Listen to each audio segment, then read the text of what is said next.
अस्सलामुअलैकुम नाज़रीन, जैसा कि हम जानते हैं कि ड्रामा कभी मैं कभी तुम आने वाला एपिसोड बहुत ही ज़्यादा इंटरेस्टिंग होने वाला है, जिसमें बताया जाता है कि शजीना तो अब प्रेग्नेंट हो गई है। अगर आपने अभी तक मेरा चैनल सब्सक्राइब नहीं किया तो कर दें।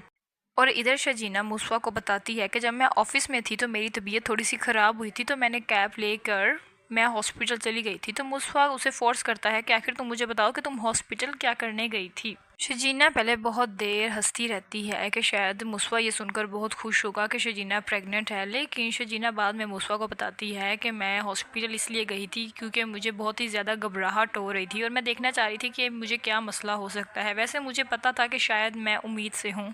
जब ये बात मुस्वा को पता चलती है कि शजीना प्रेग्नेंट है, वो वैसे तो खुश ही होता है कि चलो मैं अब बाप बनने वाला हूँ, लेकिन वो इस चीज़ के लिए बहुत ज़्यादा परेशान होता है कि अब घर के तमाम अखराजात वो कैसे पूरे करेगा। और ना ही उसकी अभी तक जॉब लगी है और ना ही घर के कोई मामले सेट हुए हैं और ना ही कोई घर साफ सुथरा है उनके पास जहाँ वो अपने बच्चों की अच्छी परवरिश कर सके। और इधर अदील जो कि अपनी बीवी को धोखा दे रहा होता है, लेकिन अभी तक रुबाब को अदील की कोई भी सच्चाई का नहीं पता चलता। और इधर अदील को भी नहीं पता कि रुबाब के बाप ने उसके पीछे 2-3 आदमी लगाए हुए हैं जानकारी के लिए कि अदील की सारी दिन की इंफॉर्मेशन उन्हें दी जाए।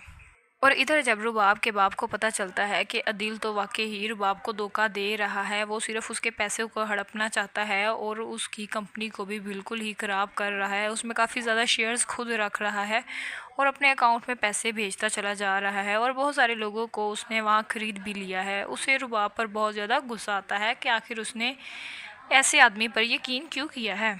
रुबाब का बाप कंपनी के पेपर्स लाकर रुबाब के मुंह पर लाकर मारता है कि ये देखो तुम्हारा शोहर हम सबको धोखा दे रहा है, ये देखो हमारे साथ ये सब क्या कर रहा है, ये कंपनी की सारी इन्फॉर्मेशन है जो यहाँ पेपर्स में दी गई है, ये देखो तुम्हारा शोहर हमारे साथ क्या कर रहा है। रुबाब जब ये सब कुछ देखती है तो वो ये सोचती है कि अदील तो बहुत ही रिस्पॉन्सिबल था, आखिर उसे क्या हो गया, उसने मेरे साथ ऐसा क्यों किया। लेकिन अभी तक रुबाब को ये भी नहीं पता चला कि अदील का नताशा के साथ अफेयर चल रहा है और नताशा ने भी अभी तक सलमान को कुछ नहीं बताया, वो भी सलमान को धोखा दे रही है।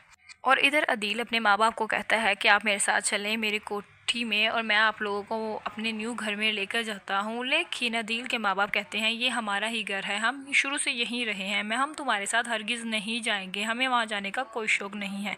अगर आपको मेरा ये चैनल अच्छा लगता है तो चैनल को सब्सक्राइब और लाइक करना मत भूलिएगा। ओके, अल्लाह हाफिज़।